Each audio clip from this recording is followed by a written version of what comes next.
Welcome back to Big Discussions. My name is Dr. Anwar Dunbar, and I want to be really quick here so I can get out of the way and so you can check out this really cool interview I did with two guys from out west.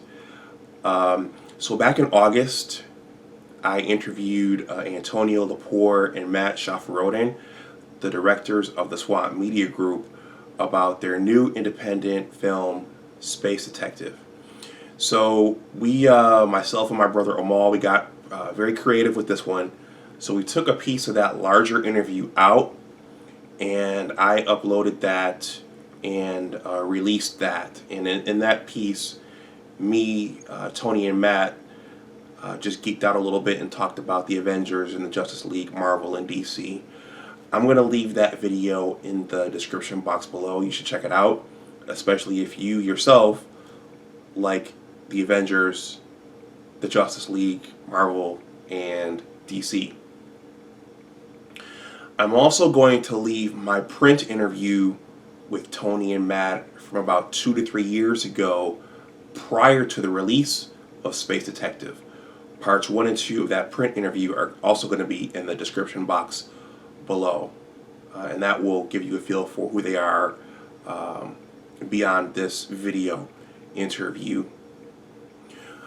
All throughout this interview, in the description box and actually in some still slides, there will be links to places where you can purchase Space Detective and also paraphernalia from the movie, such as this t-shirt here with Shiro and Jinx, who are main characters in the movie.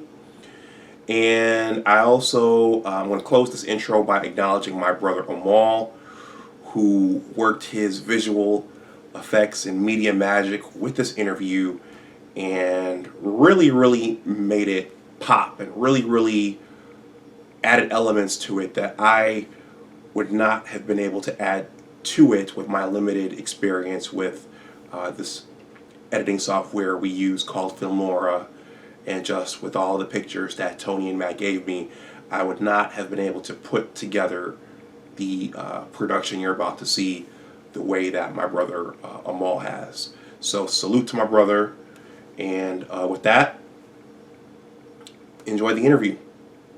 Take care.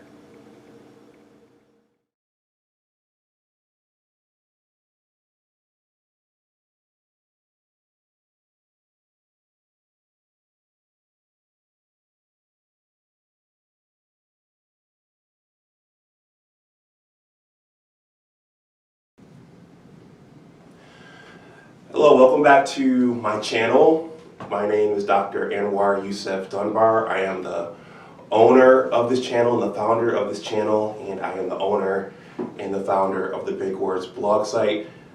The information for my blog and for all of my social media contact info can be found on the banner for this channel. So welcome. So today is August, what's today? It's the 18th. The 18th, yes, because next week I'm having the birthday. I won't say how long. But as you can see, I'm not in my place anymore. No Michigan flag, no Johnson C. Smith University letters on the wall. So I am on location, this time out west in Las Vegas. And as you can see, I have two guests with me this time. This is their first time on my channel, and hopefully we can collaborate again. And as you'll hear, I've known these guys for a little while. So this is... Hi, I'm Antonio Llapur. And I'm Matt Sjafiroeddin. Okay, and I didn't know that it was pronounced that way. Sjafiroeddin, yeah. Okay, so these Tony and Matt are the founders, the chairpersons, the producers of the Swamp Media Group. Yeah. And Us. and so they recently produced an independent science fiction film called The Space Detective. Just Space Detective. I'm sorry. There's no the. No the. Yeah. Okay, thank you. Merchandising. So we actually I did an interview with them. These guys were gracious enough to allow me to do an interview with them in print about 2 to 3 years ago. I actually recorded the interview before the Examiner shut down, and then the Examiner shut down just after I published the first part, and that's when I decided to start my own blog, and that's when I republished the part 1 and the part 2 as well. And since then, they've produced the film, and they agreed to do this follow-up to the first one. So that's what we're going to talk about today. You know, I do some very interesting things with my channel. I have some basic areas that I normally talk about: education, money, science, and sometimes current events and personal stories. But as if you read the print interview, Tony and Matt, they spent a lot of time thinking about science, and they did a lot of research in terms of astronomy in developing the Space Detective. And you know, we also, I think in that first interview, we also geeked out for a little bit as well, talking about our common loves for the Transformers and Star Wars and Star Trek and those kinds of things, the 80s media and sci-fi superhero media. So I have some questions for you guys, which we're going to jump into. But before I do, I want to tell you a funny story. You know, last night when I flew in, the plane was somewhere over Colorado or Albuquerque, and I realized, you know what? I forgot my Shiro Jenks t-shirt. And it's sitting in the plastic right there on the ironing board in my bedroom. And of course, I'm at 30,000 feet. There's nothing I can do. No. And I'm thinking, okay, I've just been thinking when we do this interview, I'm going to have my Shiro and Jenks t-shirt on. And it's sitting in the plastic on my ironing board back in Alexandria, Virginia. So, funny how that works out. Okay, so gentlemen, let's jump in. Do it. So, you know, when we did the print interview, you guys were working hard to finish production of the film, and I could hear that in your voices, and I could hear that. So how does it feel to be on the other end, to have completed it? Well, thanks for having us on, by the way, thank you. It feels, well, you know, now I'm just tired. Because it was a busy couple years after getting it out. So we finished it, and then we played a bunch of film festivals, and we traveled a lot. And then we went through and we saw it through a digital download release. So, you know, you can go like on iTunes and Amazon and Google, and you can rent it or download it now for $10 or whatever it is. So it's been kind of nonstop, and we're just only now slowing down a little bit. And well, we're slowing down and taking a little break again because we're gonna like relaunch a little bit in a few months when we try to get it on a streaming platform. That's our next goal is to, you know, get it on Amazon Prime or Netflix, so you can. But I mean, it does feel good to. Yeah, it does feel good. I just pooped. to like finally finish it and like have something in your hand, tangible. Mm-hmm. You know, there's a lot of people that have known about this movie for many, many years who are like, you know, where is it? No, it's like, well, here it is. Mm-hmm. And people enjoyed it too, which is nice. People like the movie. It's like we spent all that time, and you know, and it's good. So that's nice. And you know, we've gotten some nice accolades. We've won some awards. We've got to travel with it. We got to show it around the world, and that's neat. Mm-hmm. Yeah, that's pretty cool. I'm glad it's done. All I ever wanted to do when I was a kid was make movies, and I especially like Star Wars and that type of stuff, and I wanted to make an outer space thing, but I also like comics, and I like weird movies too, like Terry Gilliam movies and stuff like that, and so I think Space Detective kind of contains this whole kind of mishmash of cool sci-fi, mixed with some kind of weird stuff going on as well. A pop art film, I guess, I don't know. Yeah. Okay. So just before we move on, so you guys actually had a whole team. Yeah, we did. Do you guys want to quickly shout out the team?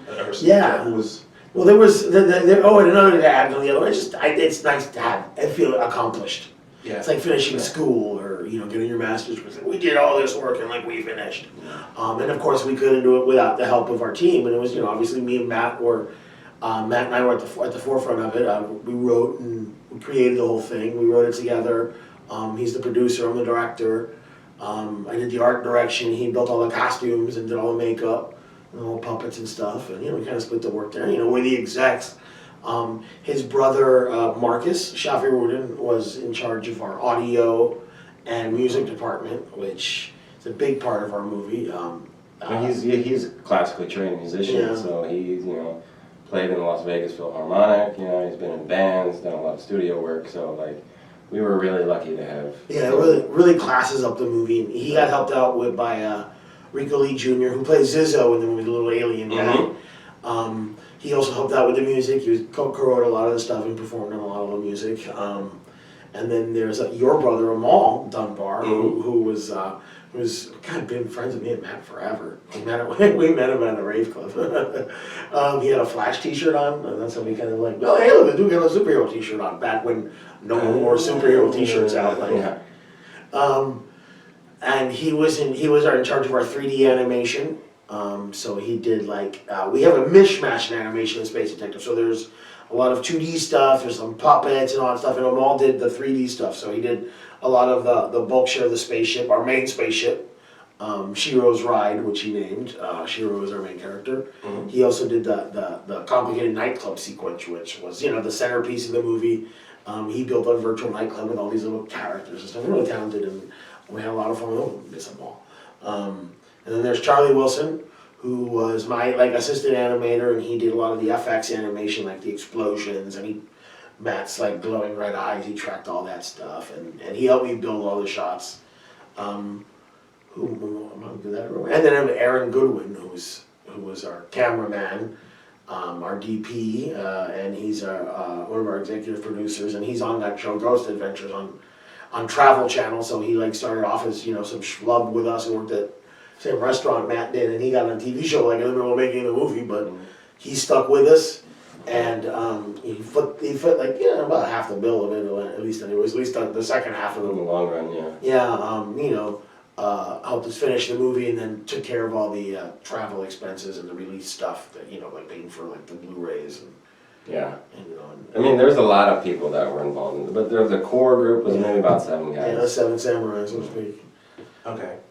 So that's kind of how I met Tony and Matt, that my brother was part of the production team. So Yeah. I heard firsthand what all was going into the production. And it's actually very impressive what you guys were able to do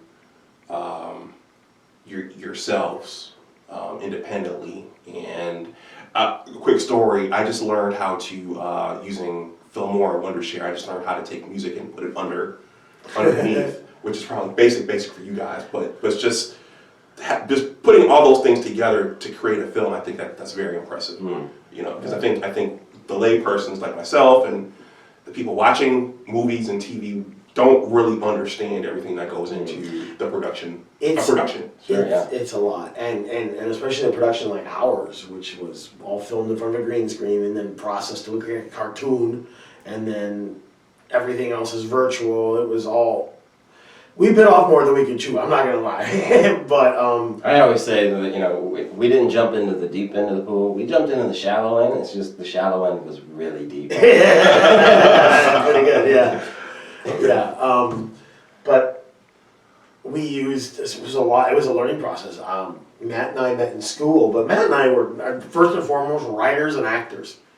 That's what our training was. I mean, we started acting, both of us probably as high school. I mean, I was a little younger. I was 12 or 13 when I started doing stuff, and we started writing around high school and college too. That's when we kind of met in writing class. So taking on this kind of crazy science fiction thing didn't make it was really out of our wheelhouse, so to speak, almost.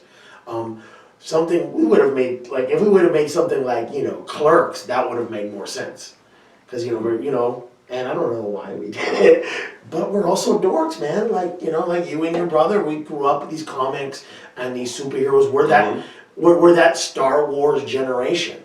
And honestly, what else were we gonna do? That's what made us the happiest. And we're like, well, if we get one shot to make something, And just like you mentioned Clerks, it's like, Clerks was just, a couple guys in a convenience store. And it's like, when we started, I thought, we thought, it's just us in the garage in front of a green screen, we'll be okay. Not realizing we were building this gigantic world that needed to be built. Yeah. Okay. By mostly just us and a couple other guys. Folks never wanted to give. I mean, we tried getting money, dude. Like when we started, I worked nightclubs and stuff. So like, I knew rich people. Nah, they didn't want to give us that. We did a little like minute and a half long proof of concept to show off what the movie was gonna kind of look like and what we were kind of aiming at. We had a script, and everyone was just like scratched their heads. And we got. I think the most we got was like a broken computer. Interesting. Yeah. Okay. And we said, all right, so we did it, and we got through it. Aaron eventually helped us out towards the end. We actually had to start buying a lot of like, we took care of it on the hat. Matt paid for more of it because he worked more, and I slaved a little more, like in front of that computer, just like constantly just attached to that thing like Ben-Hur. Yeah. But once we hit a point where like we couldn't afford anything anymore, like we needed more and more hard drives, more and more computers, because shooting it was one thing, but man, that post, it just, every couple of years we burn out a computer. So thankfully, thank heavens, Aaron had been doing well, and he took over as our investor, so that's why we got where we are. It was a learning experience, to tell you the truth. Okay. And we did everything with like Adobe. That's we're gonna give a shout out. Like we used to like Adobe. Adobe, you were talking about like the lay person and stuff. Man, Adobe's made it so like you pay $50 a month, you can get that entire Adobe suite, and you have every kind of artistic tool at your disposal. And I think it's democratized, especially movie making. I think because all you need is Premiere and After Effects if you want to do some special effects, and Photoshop.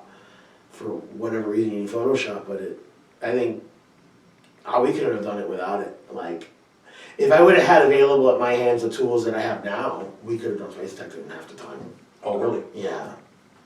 And a lot of those tools I don't think existed when we Yeah, started shooting. We started shooting on DV video, Yeah. and now we would be up to 4K. So Yeah, this wasn't shot in HD. Yeah. Like those HD cameras didn't exist when we started shooting.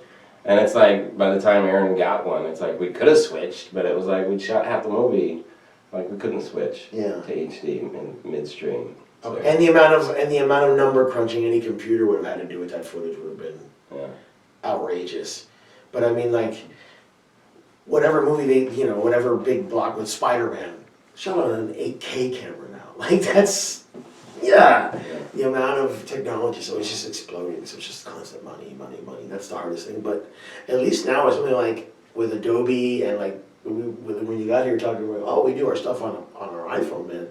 You get an iPhone 10 has a better camera lens package than most cameras that I ever had growing up. Because it can do that. It has two cameras, so you can do all kinds of stuff with it. You get an app for $10 or whatever that makes, gives you all the bells and whistles that a regular camera would. Boom, you got a little movie studio in your pocket. Wow. And between that and then again the Adobe stuff is really affordable. We record our audio podcast. We got little lavalier mics. We just got off Amazon for a few bucks. The stuff is available now. Anybody can make a movie now. There's no excuse to not make one anymore. Because like even audio, which was always our biggest problem, now it's not even that big of a deal because you can go on Amazon and order a mic for $20-$30 that you can hide on a costume, and it's pretty amazing what the technology now makes it. The unfortunate thing is now the competition is just insane because everybody can do it. So you have to wade through a lot of crap to reach the top. Spend some time on Amazon Prime. And just see the amount of wacky stuff that's out there that you've got to stand out from. Okay. Interesting. So as the movie was being made, the technology evolved. So you guys, it kind of evolved with the technology. Okay. So you finished the film. You tied up in a nice bow. So talk about post-production. What kinds of things did you guys have to do once it was done? I know you guys went overseas. You guys did some film festivals. But just briefly, After we finished the movie, Yes. well, the minute we as we were finishing, the audio took at the end was with our last stretch, and once we were wrapping up that audio, we started submitting to film festivals. Mm-hmm. And if you're a filmmaker, that's the best place to get exposure, at least. It's still kind of one of the best places to get exposure. Sure. And there's like hundreds of festivals, Yeah. like little ones, and big ones, medium ones. You know, you can just find all kinds. You can find your niche, or you can do a general. Yeah. It helps you meet other artists. I think it also legitimizes you too. Like, you've played a film festival, you've got some laurels. At least you're a legit filmmaker rather than just some yahoo. You've at least got, okay, people have seen your movie and care enough about it to recognize it. So like we got in a few. We played smaller ones, like science fiction ones is where we kind of excelled at, but we did all right. We played Miami Sci-Fi, which is a great little festival in Miami, run by a scientist and filmmaker, Troy Bernier, who's just the coolest. And you play down there in Miami, so in Miami, because I'm Cuban, so I don't go to the Spanish. But you played down there in Miami, and that was our first show.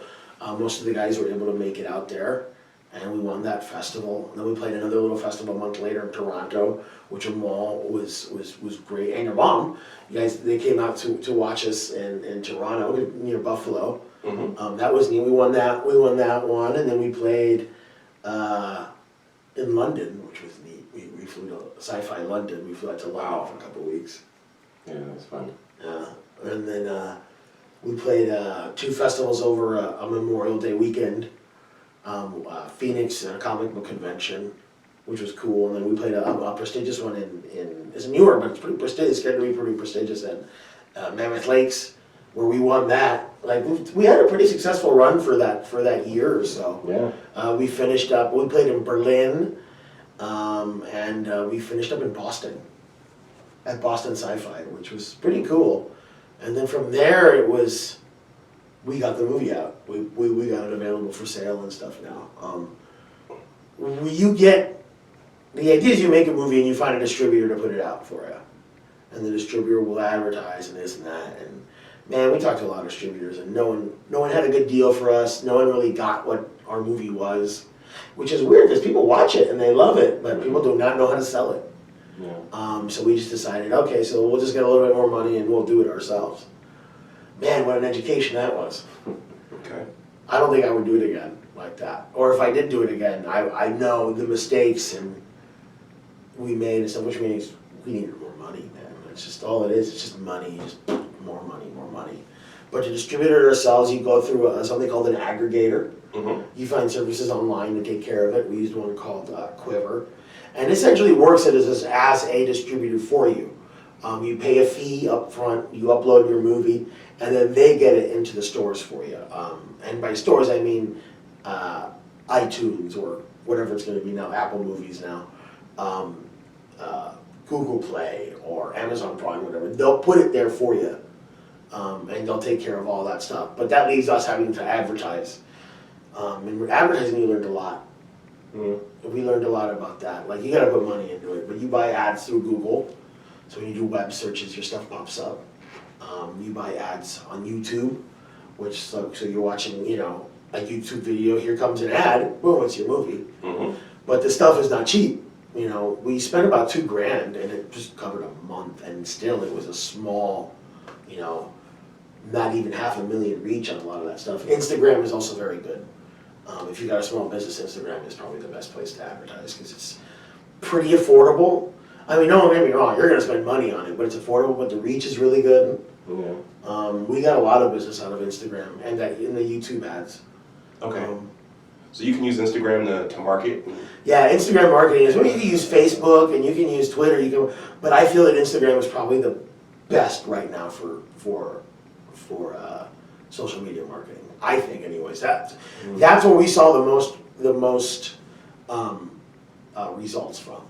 That's where we got the most web hits, followers, and everything was off our Instagram.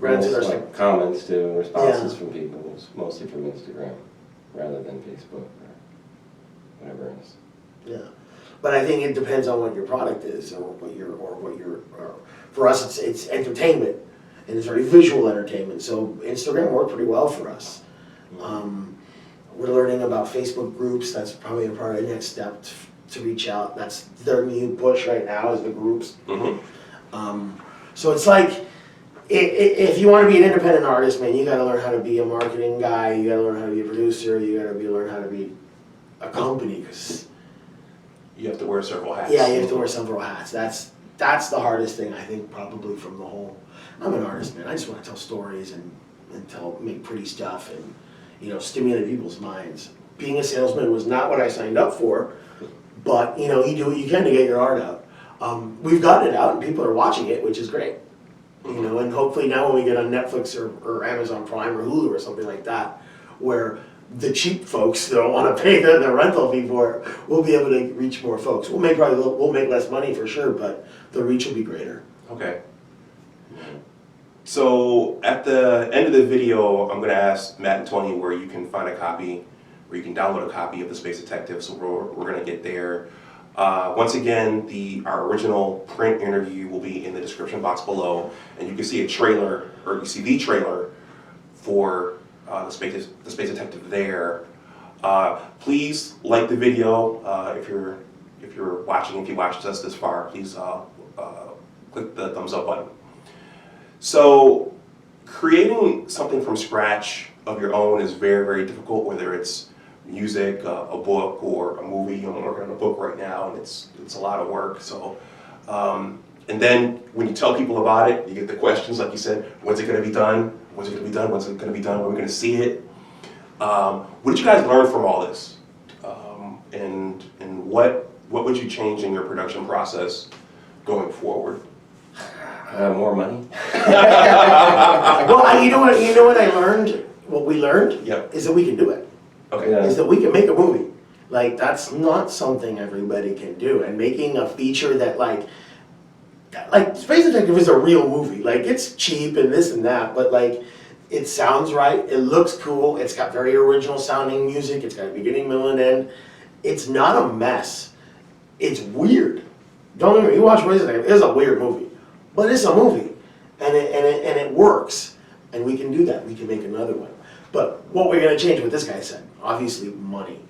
We're not going to go into another movie underfunded. We're going to go into a movie funded properly. And yeah, obviously with like a proper, like, you know, production value and production teams. Like, I mean, you know, like we did a lot ourselves on this, and obviously on something much bigger, you're going to have departments and department heads and, you know, their own people involved. And it's like, having gone through Space Detective, having gone through all those departments ourselves, it's kind of like, we've kind of cross-trained a little bit on all those departments. So it's like, you know, I did a lot of the makeup and the props and wardrobe. And it's like, on something bigger, obviously you're going to have whole department teams doing that kind of stuff. And it's like, I don't look at that, you know, and like feel nervous, like, oh my God, all these people. I look at it and go, oh, thank God, there's so many people to do that stuff now. Like, I'm looking forward to that, actually. So yeah, that's one of the things I've learned. Yeah, not going the guerrilla route anymore. I mean, we were artists determined to make our art. Now we realize, well, we have to be businessmen and be professional at the same time. We're still going to be the artist part. But I think that'll free us, though, to be more. I want to be able to worry about story. I don't want to have to worry about, you know, if Matt's got enough paint for the makeup, you know, or some. But yeah, I would think going forward, definitely more money. That'll solve everything, and that really like. Now getting money in the future is that's the big question. Are we gonna do you know, for our next project? Will it be a crowdfunded thing? That we see that a lot. There are filmmakers in town that they, you know, make kind of like schlocky horror movies with like, you know, B movie actors and stuff, and they crowdfund their movies, and you know, $500,000 doing this. But I don't know if that's something we could do, because I'm sure whatever we do next is going to be weird and kind of niche, and I don't know if we could raise $500,000 or $1 million to make something. But one thing we've learned is people want to work with us now. than when before we had a hard time finding folks to do stuff. Mm-hmm. Now I get hit up all the time. Hey, I'll work for free, which is cool. We've met folks that we think we put money into it, you know, like, or folks are saying, no, we can raise the money for you. We've done enough now. We've established those are enough that I think we'll be able to make another project and have it be a little bit more legitimate than what we did. It's such a long way to get there, but that's what I mean. Mm-hmm. I think also it's like, you know, like you say you're a filmmaker or you say you're an actor, and well, what have you done? It's like, well, what have we done? Well, we've done this little movie here called Space Detective. Here, check it out. You know, it's like, it's nice to be at that point now where it's like, here's our calling card. So, you know, we're able to put our, you know, the money where our mouths are and, you know, make something. And it's a cool calling card. It's a calling card, if you watch it, you're gonna not forget it. You know what I mean? Like, it definitely says, ooh, these guys are talented and they've got something to say. Which hopefully when we start our next thing, that'll play significantly into it. Okay. Yeah, I imagine just the experience of doing it, completing it, will just make the next one just that much more efficient. I will tell you this much. For me, there was a down point after it finally dropped and it was out, and I got really bummed. Is that because all that time producing it was now vacant, or was it? Well, yeah, there's a bit of that, and I don't know. They talk about like, I don't want to like diminish anyone's struggle, but like, you know, like a postpartum depression almost. It's like, oh, I did all this work and now I hate it. I'm tired. Now, obviously, what women go through is real versus for probably what I'm going through. My imagined over some silly movie, but when it was out, yeah, it really kind of bummed me out. I'm like, oh no, it's over, because that was my whole life for many, you know, a decade, and change of just Space Detective. You know, eat, sleep, poop it. That's all I did was Space Detective. So now it's like, no Space Detective. I'm now finally going, excited, new projects, new stuff. You know, it's a little more brighter now. I've stepped away a little bit from it, but like, you know, I won't be completely relaxed from Space Detective until it's on like Netflix or something, and I know I'm like, all right, I can't do anything else. That's it. Okay. Well, I was worried you might get the channel flag down with that postpartum depression thing. That's a joke. You know, on YouTube, you have to be careful what you're saying now. I know. Because you offend the wrong group. But I'm just joking. Okay. So the last question. I don't want to give it away, but I've watched the movie, and the ending is very intriguing, and it kind of leaves you wanting a little more, and it kind of leaves you wondering. There are a bunch of different directions you guys can go in with it from this point on. Do you guys plan to continue the storyline? Are you guys thinking of something else altogether? Are you guys going to come back to it later? What are you guys thinking about right now? The answer to that is yes. Yeah, the answer to all those questions is yes. Okay. Yeah. I think, well, I mean, the beauty of having worked on Space Detective for so long, that, you know, Tony and I have spent so many years talking about what happens next. You know, what happens after that and after that. And, you know, we have kind of a basic idea of what happens after this movie. And we've, you know, worked around formatting that as a trilogy of movies, or as a TV show, you know, a half hour or an hour long. Like, we've had all those kinds of discussions.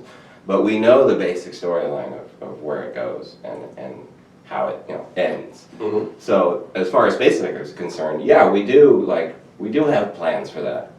But beyond Space Detective, we have, I mean, Tony and I have known each other since college, so we've talked about all kinds of stories and all kinds of movie ideas that we've had since college.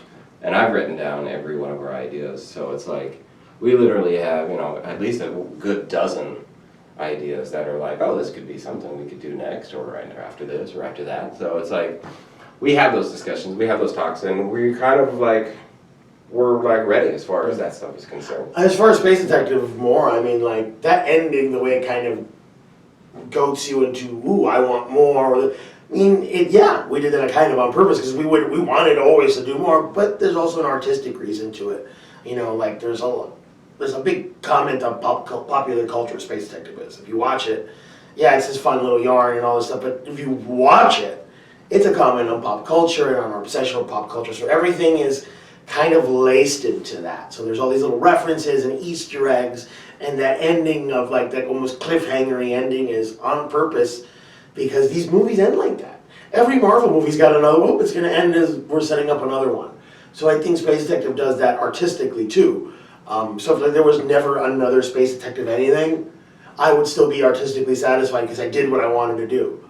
That being said, we've done a little bit more than talk. Yeah. And what we've come up with for Space Detective is awesome.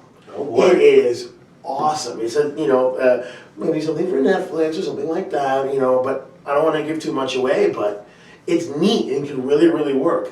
It would be pretty expensive to execute. Not as expensive though as other things because it's still Space Detective, so it'll still have a lot of those like effects cheats like the black and white and that stuff that would mess with, I think would make it affordable, but there's a lot of it, it's neat. But I don't think enough people have seen it yet to like demand it. And I would want that a little bit. I want to make sure it plays on a streaming platform for a little while so more people can get into it. But that being said, we're ready to pitch it, like we have an agent, we're just kind of like working through some stuff because we're writing another movie too. Right now we started writing something that's the opposite of Space Detective.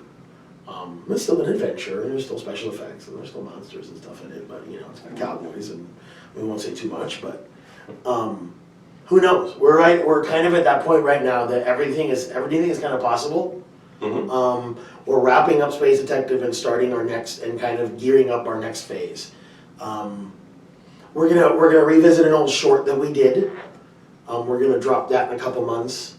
We're gonna revisit it with like updated special effects and looks and stuff. We're not gonna say too much because we just want to like drop it out of nowhere, like a Beyonce album. Okay. But as a kind of a palate cleanser too, something we worked on before Space Detective, and we're just finishing it up now afterwards. But by the end of the year, I think we'll have a better idea. By Christmas, we'll definitely have enough of this new script to know if we want to like focus on making that or what have you if we're ready to start pitching Space Detective. Again, it just depends on where it ends up streaming wise. That's the next thing. And we're doing a podcast. We're going to be launching that in a couple of months, and we've done a few episodes already. We recorded, which is behind the scenes, kind of our journey. Lots of jokes and stuff, I guess.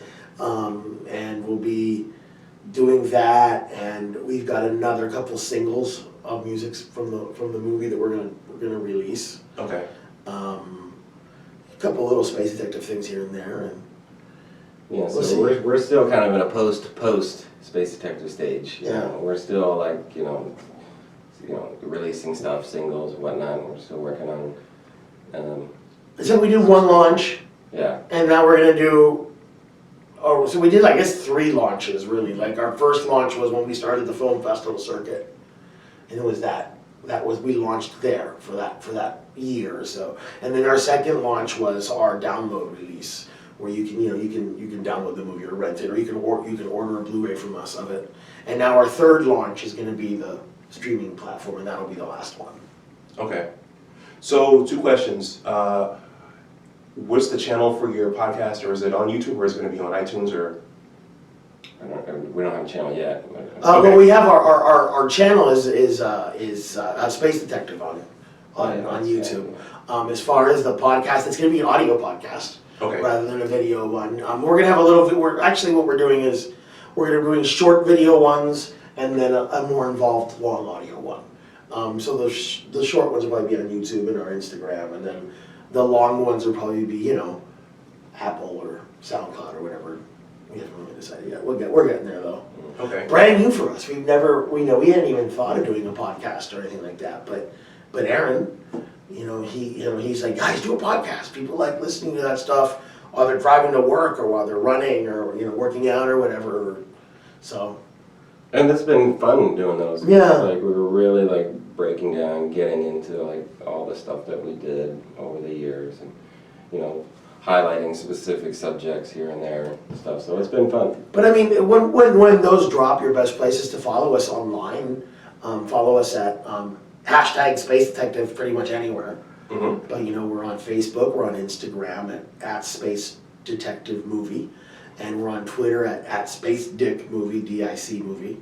So you can find us at that hashtag Space Detective, and then on our website, which is spacedetectivemovie.com. You'll be able to find whatever you want there, sign up for a mailing list, buy t-shirts like you were talking about. You have your Space Detective t-shirt, buy this beautiful t-shirt there as well, and ball caps and stuff. You know, it's our hub. So we're around. You know, we're definitely reachable, and to get it, you can get it right now. You can get it on iTunes. You can rent or download on iTunes, Google Play, YouTube, or Amazon Prime. Okay. Very good, very good. Well, guys, that's all I've got. If you don't have any more comments, thank you for letting me, follow this ride a little bit, and I look forward to seeing what else comes out of this one. You know, and thank you very much, Dr. Dunbar. Our very first interview. I think you were our first. Yeah, you were our first interview with Space Detective when okay. it came out. So this is pretty neat. Yeah. How about that? So thanks a lot, man. Okay. And I gotta tell you, it's a trip because I'm sitting here. I'm like, wait a second, that's not Amol. You still you sound like him. Yeah, I know. Look like him. Yep. People used to ask us if we were twins when we were little. Now we don't look like twins, but. I do have that with my brother, right? People would ask us if we're twins. Yeah, I've seen pictures of you and you guys do favor. Okay, well, gentlemen, thank you for the second interview. You're welcome. Totally. Thanks, dude. Thank Matt you. Anwar, thank you. Thank you out there in Watcherland for watching this video. Please like the video, please share it, please subscribe to my channel. Please check out Space Detective, and I'll see you next time. And always remember that your attitude determines your altitude, and I will talk to you next time. Bye-bye. Bye-bye. Thanks, guys. Have a great space day. We sign off all our podcasts like that.